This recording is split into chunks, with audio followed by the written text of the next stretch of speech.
মিথ্যা কথা বললে দুনিয়াতেই 5টি রোগ হয়। আমরা অনেকেই কিন্তু মিথ্যা কথা বলি, মনে রাখবেন, ঝুট বলনা কবিরা গুনাহ হয় আর এক কবিরা গুনাহ জাহান্নাম জানে কে লিয়ে কাফি হয়।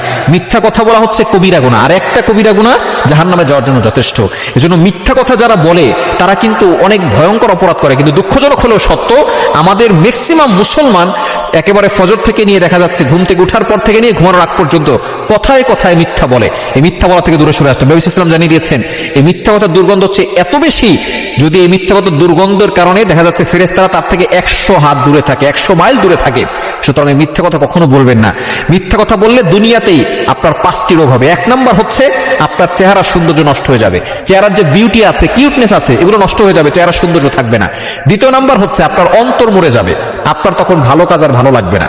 আপনার অন্তরে কলবের ভিতরে কালো দাগ পড়ে যাবে, তখন আপনার আজানের শব্দ ভালো লাগবে না, নামাজ পড়তে ভালো লাগবে না, আল্লাহর ইবাদত করতে আপনার কাছে বিরক্তকর মনে হবে, কোরআন তেলাওয়াত আপনার কাছে ভালো লাগবে না, অন্তর আপনার মরে যাবে, কলবটা এটা নষ্ট হয়ে যাবে।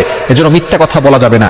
3 নাম্বার, যারা মিথ্যা কথা বলে তাদের দুশ্চিন্তা বৃদ্ধি পায়। দুশ্চিন্তা মনে হচ্ছে তাদের ভিতর থেকে কেমন যেন কখনো যাবেই না, এমন একটা অবস্থা হয়ে যাবে। দুশ্চিন্তা আস্তে আস্তে মানুষকে শেষ করে ফেলে।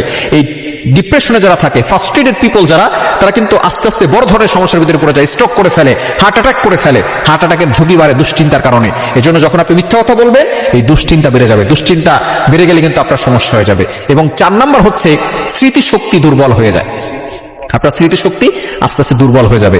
এবং 5 নাম্বার হচ্ছে মানুষ আপনাকে বিশ্বাস করা বন্ধ করে দিবে, মানুষ আপনাকে সাহায্য করা বন্ধ করে দিবে। যখন আপনি মিথ্যা কথা বলবেন, মানুষের কাছে আপনি মিথ্যাবাদী হিসেবে এমন ভাবে সকলের কাছে পরিচিত হবেন, আপনার কথা কেউ বিশ্বাস করবে না, আপনাকে কেউ সাহায্য করবে না, আল্লাহ আপনাকে সাহায্য করবে না। এজন্য আসুন, এই দুনিয়াতে এই শাস্তি থেকে বাঁচার জন্য, এই রোগগুলো থেকে বাঁচার জন্য আমরা মিথ্যা কথা বলে ছেড়ে দিই। কারণ যে ব্যক্তি মিথ্যা কথা বলা ছেড়ে দিবে, সে আল্লাহর ওলি হয়ে তারপরে কবরে যাবে। এজন্য যদি আল্লাহর বন্ধু হতে চান, মিথ্যা কথা বলা ছেড়ে দেয়।